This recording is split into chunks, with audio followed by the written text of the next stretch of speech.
Apocalipse 18, nós vamos ler do verso 1 ao verso 8, o texto no qual se baseia a mensagem que Deus tem para o nosso coração nesta noite.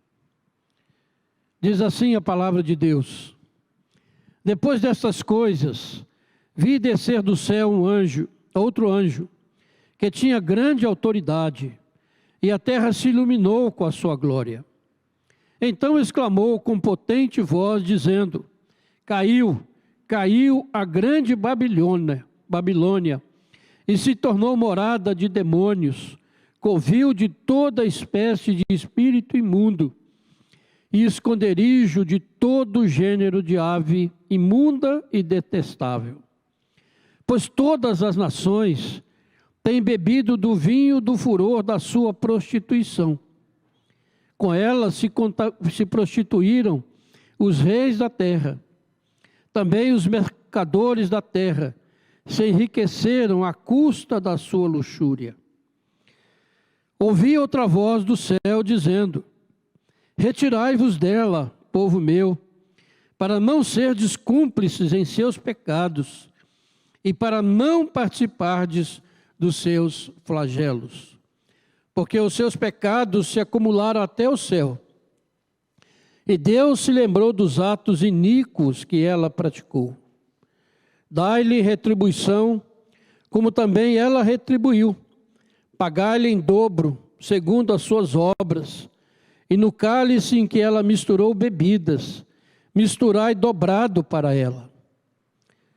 O quanto a si mesmo se glorificou, e viveu em luxúria, dai-lhe em igual medida tormento e pranto, porque diz consigo mesma: estou sentada como rainha, viúva não sou, pranto nunca hei de ver. Por isso, em um só dia, sobrevirão os seus flagelos, morte, pranto e fome, e será consumida no fogo, porque poderoso é o Senhor Deus que a julgou. Amém. Pai, Tua palavra está diante de nós, Senhor. Palavra inspirada pelo Teu Espírito Santo. Palavra que tem guiado a Tua igreja através dos milênios, ó Pai. E nós a lemos agora com temor e tremor no nosso coração. E pedimos, ó Pai, que Teu Espírito Santo ilumine agora a nossa mente, o nosso entendimento, o nosso coração, para que essa palavra seja viva, poderosa e transforme as nossas vidas, a vida daqueles que a ouvirem. E que ela prospere, ó Pai, na vida daqueles que o Senhor assim determinar, para a glória e honra do Teu nome. É o que eu te peço em nome de Jesus. Amém. Uma grande preocupação do ser humano é, sem dúvida, quanto ao futuro. E todos se perguntam, né, o que nos espera no futuro? O que vem por aí? É a grande pergunta. Certamente acontecerão coisas inesperadas, boas ou ruins. Nós não temos controle nenhuma sobre isso. Mas duas coisas você pode esperar com certeza. Primeiro, a morte, porque ela virá sobre todos os seres humanos que habitam e ainda habitarão nessa terra. E a segunda coisa que você pode ter certeza é a volta de Jesus.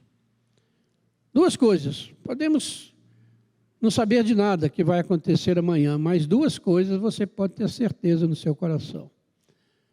E acima de tudo, você precisa estar preparado para quando estas coisas acontecerem.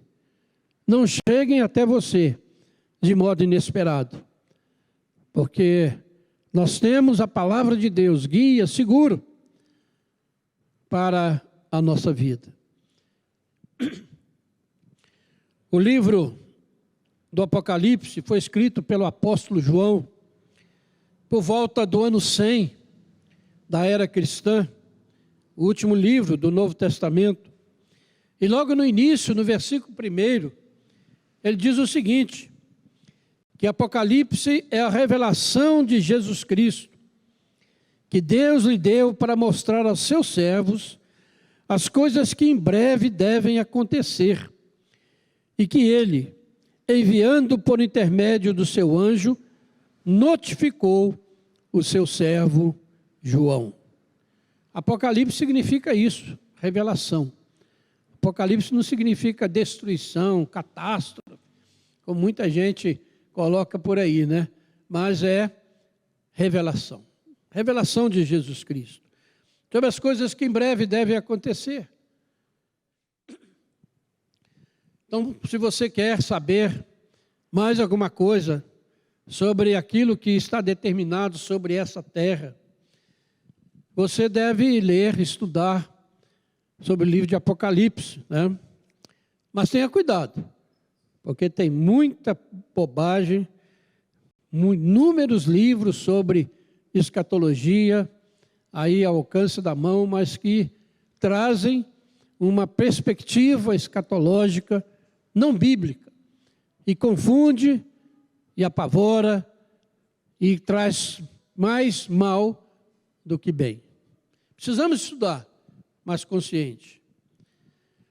E a história bíblica, ela gira em torno de duas cidades.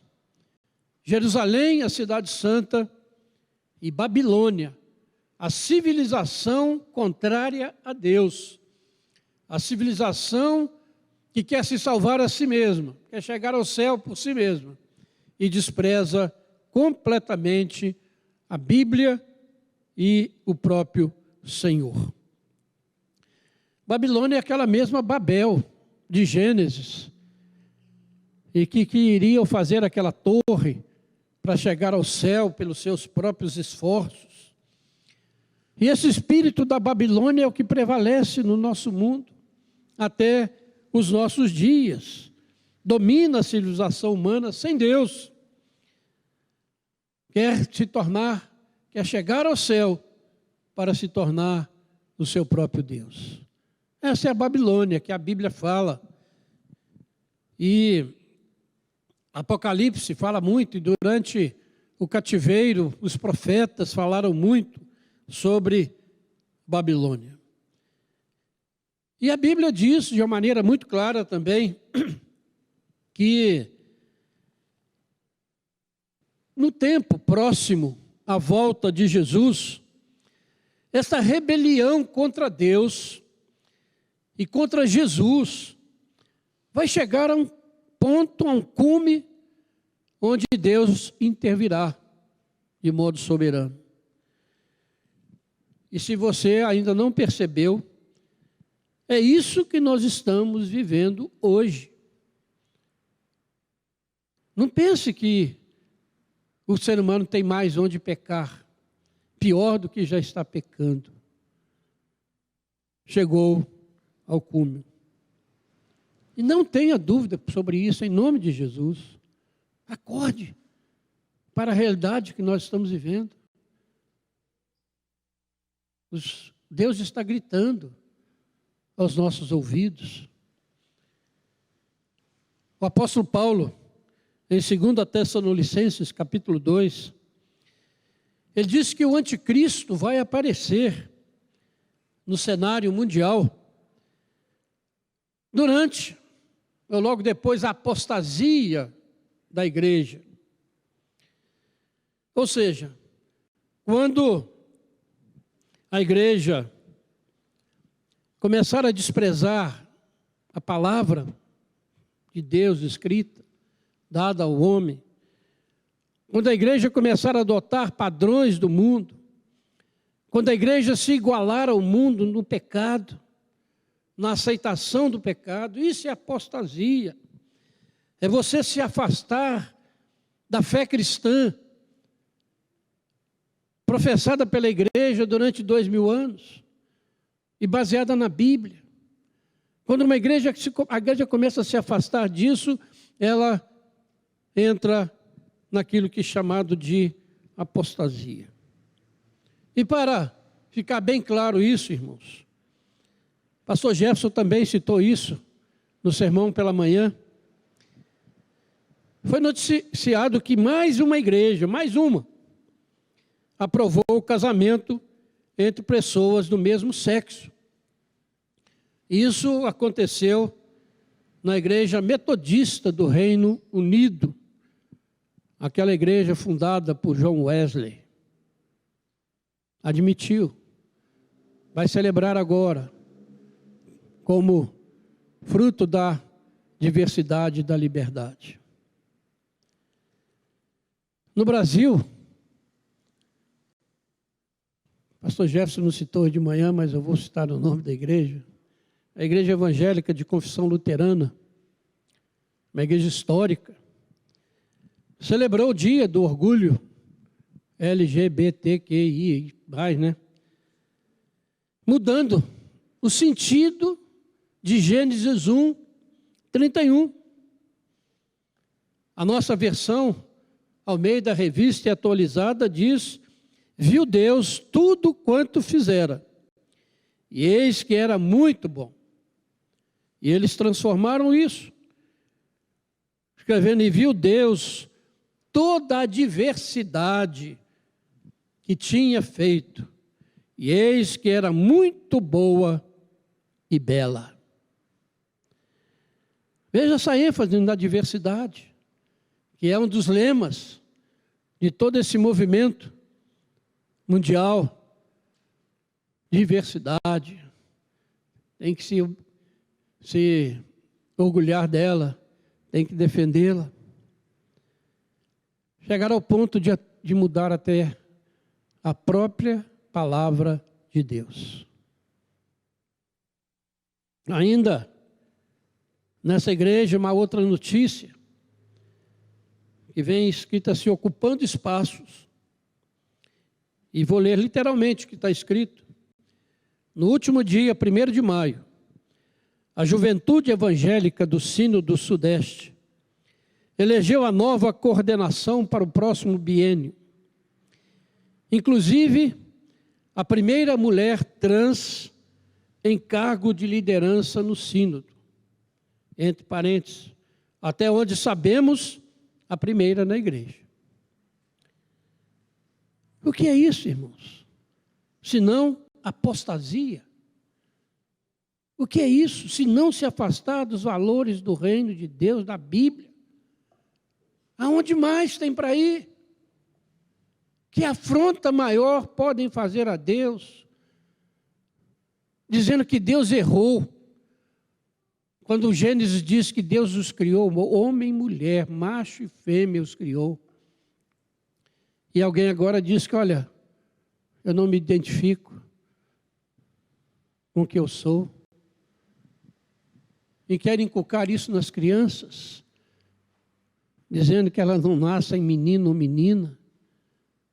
Gente, precisa acordar.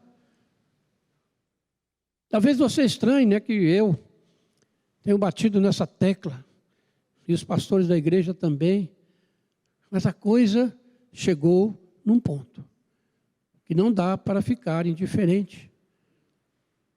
Não dá para ficar em cima do muro. Não dá mais para contemplar, como se não fosse conosco, como se isso estivesse longe de nós. Além da igreja, irmãos, olhe para o cenário político mundial,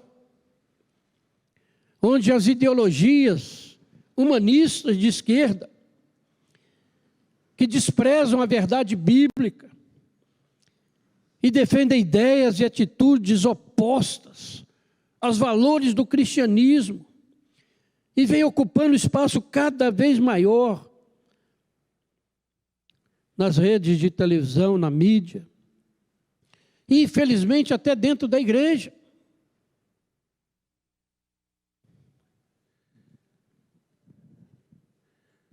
E vão tornando o cristianismo a religião mais odiada do mundo. Não pense que eles são bonzinhos com o cristianismo. É só ver o que aconteceu agora no mês passado, né? Quando empresas, times de futebol, seleções nacionais defenderam a causa gay. Por incrível que pareça, até o governador do Rio Grande do Sul assumiu que é gay e se orgulha muito disso. Algo inimaginável alguns anos atrás, especialmente no estado considerado machista. Irmãos, vamos acordar.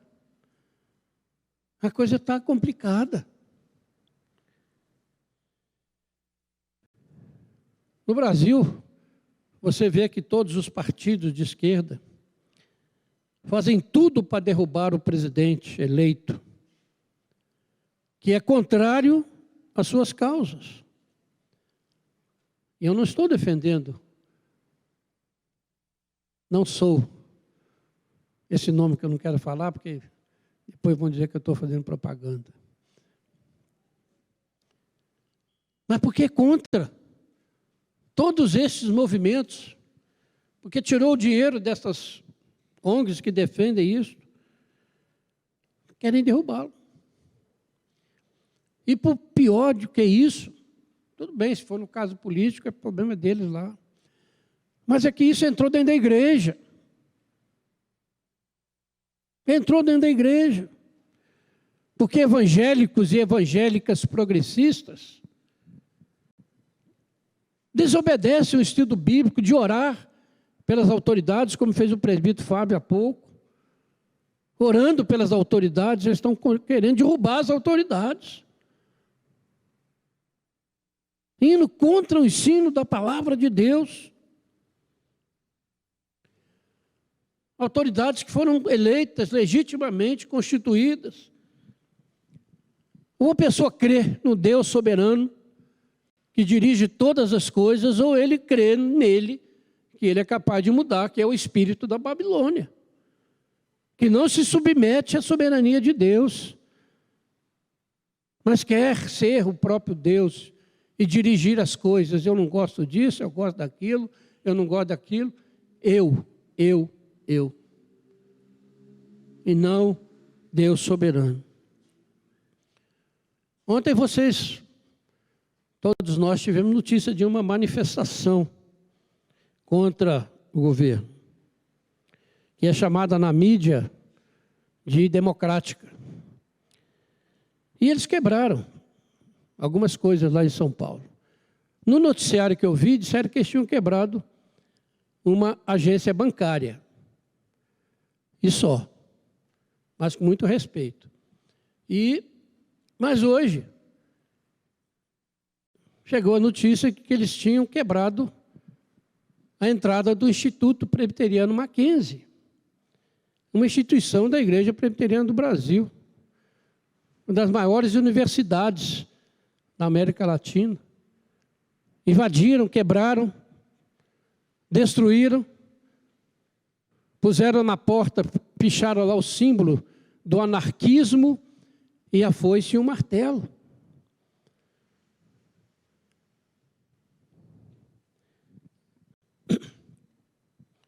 E você só via bandeira vermelha e bandeira colorida.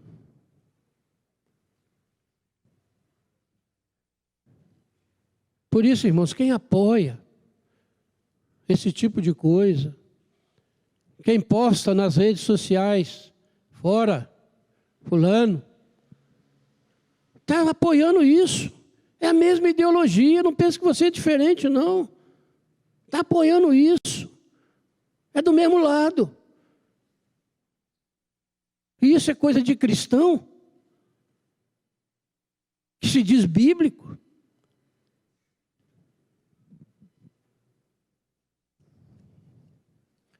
Precisamos aprender, irmãos, aquilo que a Bíblia nos ensina. que aquelas autoridades foram colocadas por Deus, e não há autoridade que não foi colocada por Deus, ou para o bem, ou para o mal, ou para abençoar, ou para castigar nações, povos. Cremos que há um Deus soberano guiando tudo isso ou não há? Se nós cremos, somos reformados, e cremos na absoluta soberania de Deus sobre todas as coisas, o que nós temos que fazer é ser cristão bíblico, cristão que segue a palavra, que obedece essa palavra, e não aquilo que ele quer, que ele acha melhor ou pior. Deixa Deus julgar as coisas, deixa Deus fazer a sua obra. Não seja como Babilônia, que queria chegar ao céu por ela mesma, quando a Bíblia diz que o único caminho para o céu é Jesus Cristo, é a sua graça, e não há outro meio de chegar lá, e que só há um Deus, e que o homem não pode ser Deus. Quando o ser humano começa a fazer o que está fazendo aí, mudando-se de sexo, sem mais nem menos, isso ele quer dizer, ó, eu sou livre, eu sou o meu Deus. Deus errou quando ele me criou. Espírito da Babilônia. E o texto que nós lemos, meus irmãos, traz essa séria advertência à igreja. Para nós que nos dizemos crentes, preste atenção naquilo que a Bíblia está ensinando e falando.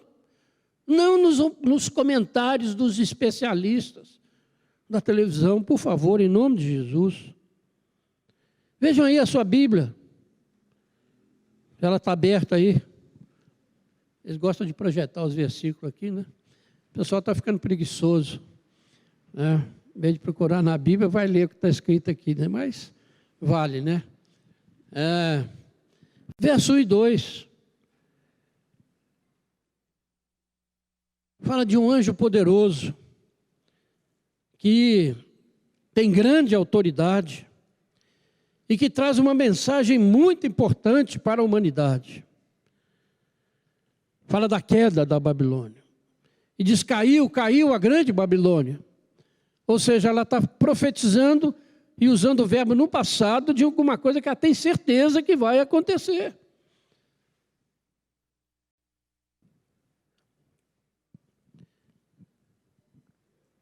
Capítulo 17, 18 e 19 de Apocalipse descreve quem é Babilônia e a sua queda. Se você quer mais um pouquinho, dá uma lida. O profeta Isaías e o profeta Jeremias também já haviam profetizado a queda da Babilônia. A Babilônia física, aquela grande cidade da antiguidade, poderosa, dominadora do mundo antigo, mas que desapareceu na história, porque caiu quando Deus assim determinou. Agora, irmãos, um anjo poderoso está nos advertindo que essa civilização construída pelo homem, em oposição ao Deus soberano, também já foi julgada. Já foi julgada por Deus. E será destruída por um Deus justo e soberano. E quem se apegou a essa Babilônia, a esse espírito, e acha que está sendo muito esperto, você está do lado errado. O verso 3 vem dizer a razão dessa punição tão radical. Primeiro ele diz, toca num aspecto religioso do pecado da Babilônia. Todas as nações têm bebido do vinho do furor da sua prostituição. Todas as nações. Todas. Segundo, o aspecto social da sua culpa, diz, os mercadores se enriqueceram à custa da sua luxúria. Fala de todos e dos reis, né? Daqueles que governam, daqueles que têm posição de autoridade.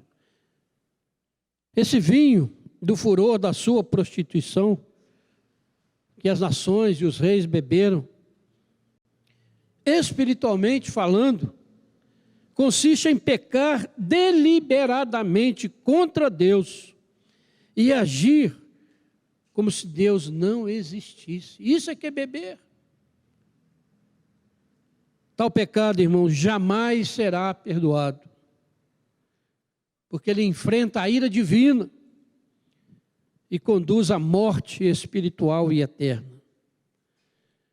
Os governantes da terra cometem adultério espiritual com a civilização contrária a Deus, ao assumirem a liderança na busca de objetivos religiosos, políticos e econômicos egoístas, criando ídolos e cultuando, governando com crueldade e se enriquecendo à custa dos fracos.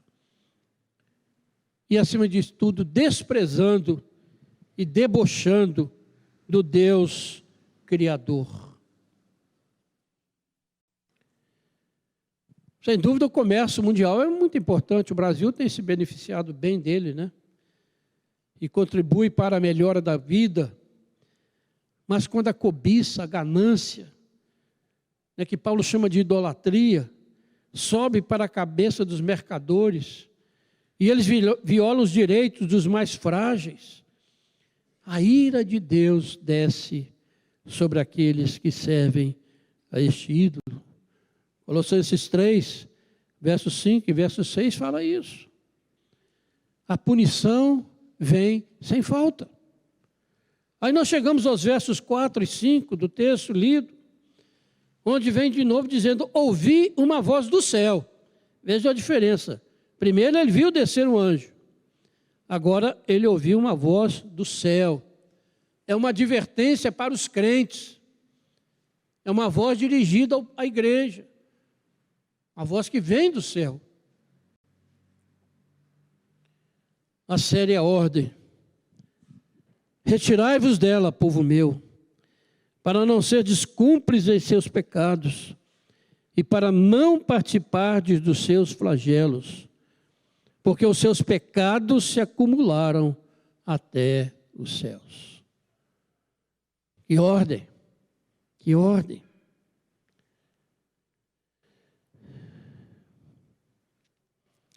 É interessante que os profetas, como eu já disse, né, no Antigo Testamento, já tinham profetizado a queda da Babilônia. E advertiram o povo. E agora, irmãos, o que é que nós vemos hoje? As pessoas saindo do reino da igreja por causa de ideologias que querem agradar a sua carne. Ao invés de sair do mundo para a igreja, estão saindo da igreja para o mundo.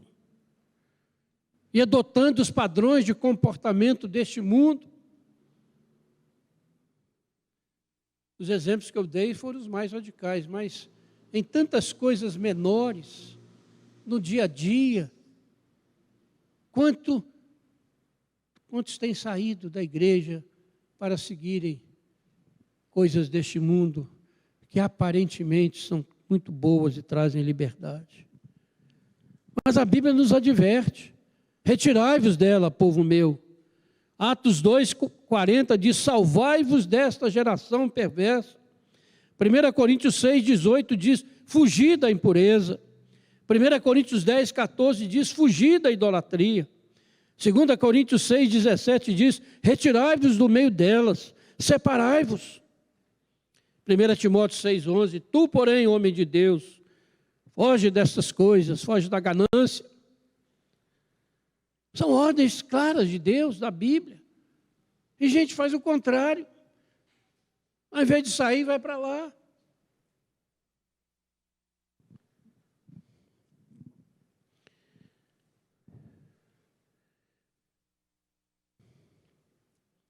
Mas alguém pode perguntar se a Babilônia, essa civilização contrária a Deus, na qual nós estamos inseridos, e alcança todo mundo, para onde fugir? Fisicamente, para onde você for, você está dentro da Babilônia. Não há como fugir geograficamente. Mas a fuga aqui é uma fuga teológica. É romper com essa cultura idólatra. É romper com esse estilo de vida mundano, desse império mundial que se levanta. Você está vendo isso. A Bíblia diz que haverá um governo mundial. E você está vendo como essas ideologias estão tomando conta do mundo. E você não tem como fugir, a não ser rejeitando, não entrando nesta, não se deixando corromper. Isso significa separação moral, separação espiritual do mundo secular e a não participação nos seus pecados. É viver em harmonia com a palavra de Deus e testemunhar como súditos do reino de Deus. É fugir do estilo de vida e do modo de pensar de uma sociedade que não teme a Deus. Isso é fugir. E Paulo diz: não vos conformeis com este século. Isso é fugir de Babilônia, sair dela. E as razões que o texto coloca para a igreja sair da Babilônia são muito sérias, olha aí. Primeiro, para não ser cúmplices em seus pecados.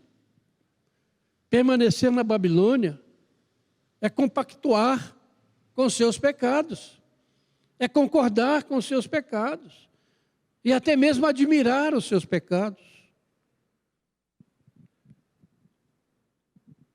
O crente deve ter muito cuidado para não participar dessas ideologias, da luxúria desse mundo, da sensualidade, da injustiça, da mentira, da desobediência a Deus.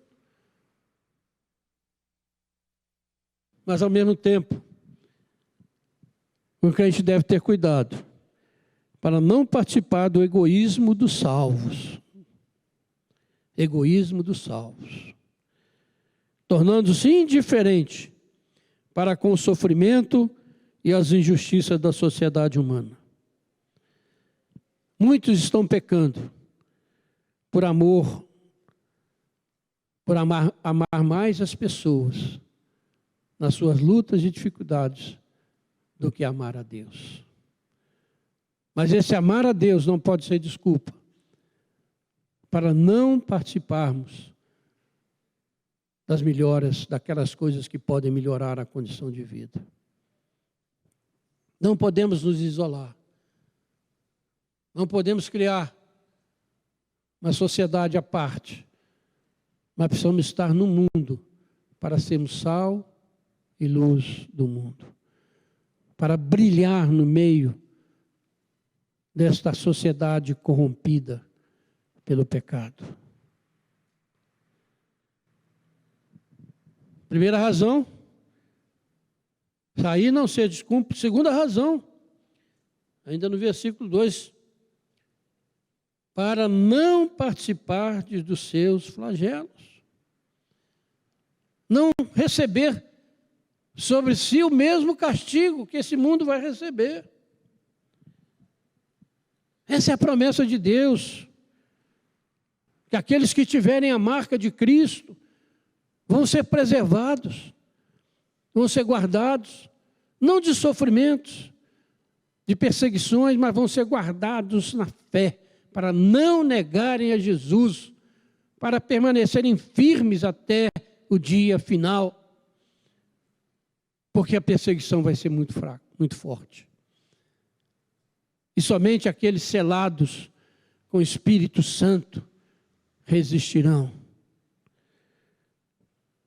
Sair para não participar, para não ser cúmplice, sair para não receber os castigos que virão sobre ela. E a razão do verso 5, irmãos, é muito clara. Porque os seus pecados se acumularam até ao céu. É a mesma linguagem de Babel. Queriam fazer uma torre para chegar ao céu. Mas o homem só tem pecado. E vai acumulando. E esse pecado chegou a Deus. E Deus se lembrou dos atos iníquos que ela participou. Não há meio de chegar ao céu, porque o homem é pecador. Ele não tem como fazer isso por si mesmo. Mas ele despreza a graça, despreza a cruz, zomba da mensagem da cruz, ridiculariza a cruz de Cristo, mas quer chegar ao céu. Não para encontrar Deus, mas para ser o seu próprio Deus. Nada é capaz de levá-lo ao céu. Mas o que eles querem fazer então? Querem trazer o céu para a terra. Como? Tentando criar um mundo sem preconceito. Tentando criar um mundo sem julgamentos. Tentando criar um mundo sem violência. Onde todos os seres humanos podem ter a liberdade que quiserem. Onde se colocam sob a direção de algumas pessoas iluminadas, que lhe dizem o que deve, o que não deve, o que é certo e o que é errado. Estão querendo criar o céu aqui, porque não querem ir para o céu através de Jesus Cristo. Todo esse movimento que você vê no mundo tem uma razão, é para melhorar a sociedade, é para criar um mundo sem preconceitos, onde tudo é válido, onde ninguém vai se importar com nada. Você vai poder fazer o que você quiser. Ou seja, o céu na terra. Ilusão satânica. Mentira satânica. Porque a Bíblia diz que todos pecaram. Tem que levar em conta que nós somos pecadores, somos maus. E a dia que a gente assume o poder, nós queremos tudo para mim e não para o outro. Essa é a essência do ser humano pecador.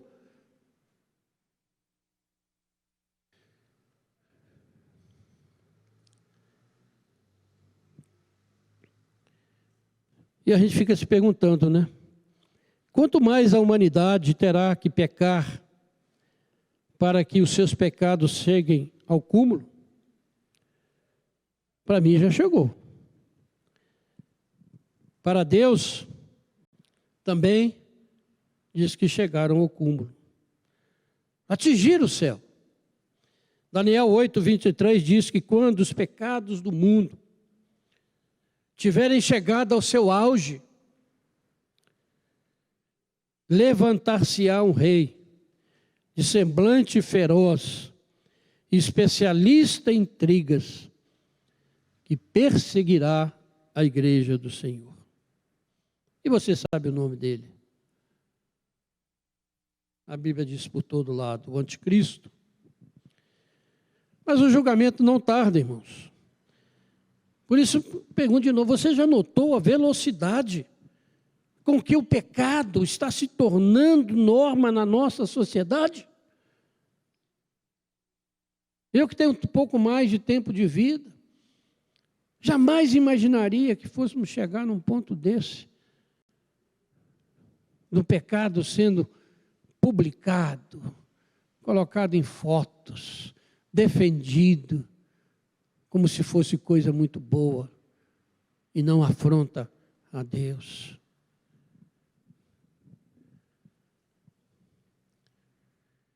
E o versículo 8, irmãos, fecha esse texto, mostrando que o veredito já foi dado. Por isso, em um só dia, de modo rápido, inesperado, sobrevirão os seus flagelos: morte, pranto e fome. E será consumida no fogo. Por quê? Poderoso é o Senhor Deus que a julgou. Esse é o grande problema da humanidade. Esqueceu que tem um Deus. Esqueceu que tem um Deus no céu. Esqueceu que tem um Deus que criou esse mundo e mantém esse mundo em funcionamento. Esqueceu disso. Acha que ele é o seu próprio Deus. Por isso diz que Deus não criou nada. Surgiu tudo de uma explosão inicial lá. Tira Deus. E eu vou ser o meu próprio Deus. Mas o Deus é poderoso. O Deus da Bíblia. O Deus do cristianismo. É o Senhor dos céus e da terra. Que já determinou um dia. Que só Ele sabe. Em que a história terminará. Jesus Cristo aparecerá em poder e glória. Para criar novos céus e nova terra. A nossa civilização transborda de autossuficiência, de orgulho por as suas conquistas. E nós devemos ser gratos a Deus pelo todo o desenvolvimento que traz bênção para nós. Deveriam beneficiar a humanidade. Mas a nossa sociedade está reproduzindo o espírito da Babilônia. Como ela diz aqui no versículo 7, estou entronizada como rainha. A nossa sociedade está dizendo, ninguém me poderá derrotar. Sou invencível. Vou criar um mundo sem dor, sem lágrima, sem disputas, sem preconceitos, onde todos poderão ser e fazer o que quiserem. Mais uma vez, Satanás está enganando a humanidade de forma terrível. Prometendo o que ele não pode dar e que o ser humano é incapaz de conquistar por si mesmo. Na mesma velocidade, irmãos, com que a civilização judaica cristã está sendo destruída, virá o julgamento de Deus sobre a Babilônia, em um só dia. Como eu já disse, leia os capítulos 17 a 19, e você verá o que está para vir sobre essa civilização que se levanta contra tudo o que se chama Deus. Pense bem. Diante de tudo que você ouviu nessa noite, nesse dia, nas pregações anteriores, daquilo que a palavra de Deus lhe revela, se apegar mais aos reinos deste mundo do que ao reino de Deus, é completa loucura, é completa insensatez, é idiotice que conduz à morte. Ou numa linguagem mais dura e popular, é burrice.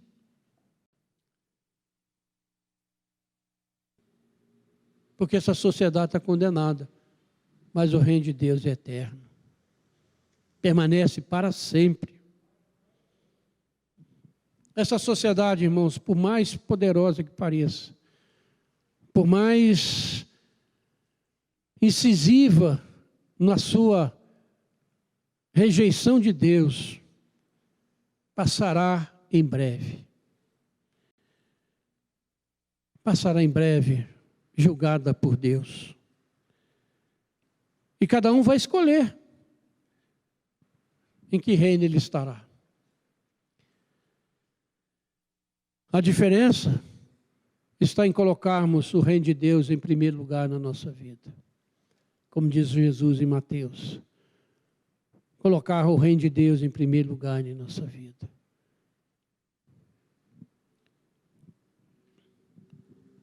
E não colocar as mentiras de Satanás na nossa cabeça. Essas ideologias expostas, nessas ideologias humanistas, que exaltam o ser humano e depreciam Deus e sua palavra. Que o Senhor Jesus, irmãos, nosso Senhor e Salvador, Tenha misericórdia de seu povo nestes dias sombrios que nós estamos vivendo. E que se tornarão ainda mais sombrios. Não pense que eu sou um pessimista. Eu tento de todas as formas ser um cristão bíblico. Ler o nosso tempo à luz dessa palavra eterna. Passarão o céu e a terra, disse Jesus. Mas as minhas palavras não passarão jamais. De que lado nós estaremos? Você estará. A escolha está diante de nós. Que Deus nos abençoe. Que Deus tenha misericórdia de nós. E a nossa certeza que participamos da mesa do Senhor é que o Senhor nos manterá vivos, seguros, até a sua volta, firmes na sua palavra. Creia nisso, em nome de Jesus. Amém. Vamos orar. Senhor Deus, mais uma vez, Pai.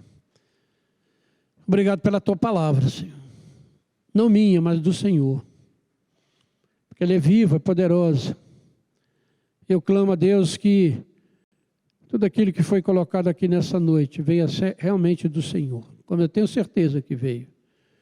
E que essa palavra, Pai, prospere na vida daqueles que a ouviram, transformando corações, mudando conceitos, renovando a esperança, renovando a confiança no Senhor, tornando-se cada vez mais seguro em Ti, para a honra e a glória do Teu nome.